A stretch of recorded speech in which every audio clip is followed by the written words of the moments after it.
Mga kababayan, ano naman kaya ang idadahilan ng pamilya Jejemon dito?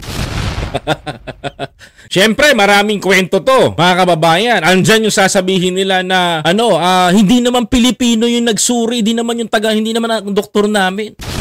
Sasabihin nila, mga kababayan ko, hindi naman nagsuri yung doktor namin dito, dapat Pilipino ang magsusuri.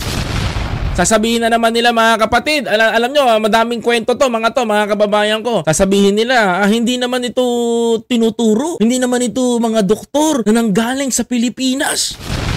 Pero mga professional doctors na po mula sa International Criminal Court at mga professional doctors mula sa Europe ang titingin sa kanyang kalagayan. Kasi alam nyo kung bakit? Doon natin malalaman kung talagang nga ba ang dating Pangulo nyo.